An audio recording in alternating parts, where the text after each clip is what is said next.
नमस्कार, जय हिंद। मैं रंजीत चौहान, आप देख रहे हैं न्यूज नेशन इंडिया।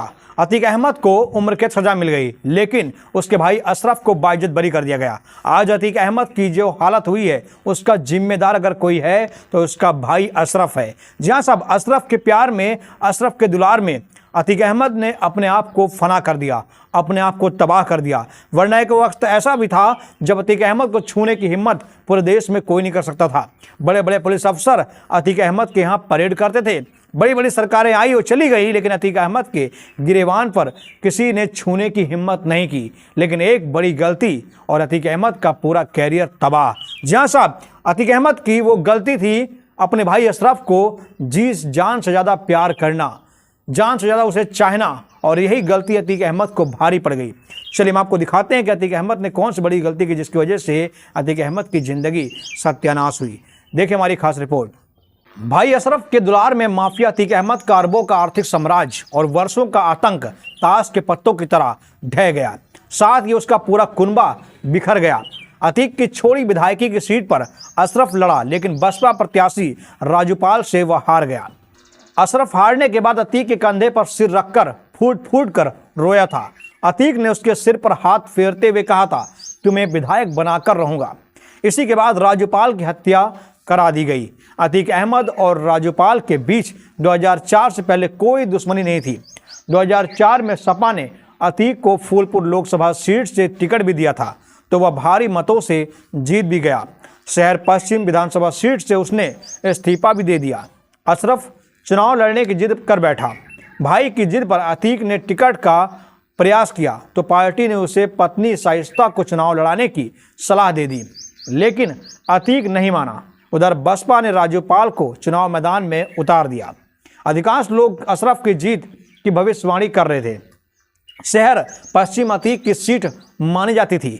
अशरफ को भी यही लगा था कि बेहद आसानी से वह यह सीट जीत जाएगा, लेकिन राजूपाल ने चुनाव में पटकनी दे दी। अशरफ को इतना बड़ा धक्का लगा कि वह अतीक के कंधे पर सर रखकर फूट फूट कर खूब रोया। अतीक ने भी कह दिया कि वह उसे विधायक बनाकर रहेगा, चाहे उसके लिए कुछ भी करना पड़े। हार से बौखलाए अशरफ राजूपाल के बुरी तरह से पीछे पड़ गया और 25 जनवरी 2005 को धूमनगंज के सुलेम सराय में राजूपाल को गोलियों से भून दिया। यही वह दिन था जब अतीक के पतन की शुरुआत हुई। हालांकि राजूपाल की मौत के बाद फिर उपचुनाव हुआ और आपको बता दें 2006 में किया था उमेश पाल का अपहरण। पार्टी ने उसे दोबारा सलाह दी कि अशरफ को चुनाव न लड़ाकर अपनी पत्नी को उतारे, लेकिन इस बार भी अतीक नहीं माना और वह अशरफ के नाम पर अड़ गया। उपचुनाव में जिसमें अशरफ की जीत निश्चित थी, अशरफ जीत भी गया। विधायक बनने का उसका सपना पूरा हुआ, लेकिन राजूपाल हत्याकांड ने अतीक परिवार का पीछा नहीं छोड़ा। हत्याकांड के गवाह उमेश पाल का 2006 में अपहरण भी कर लिया गया।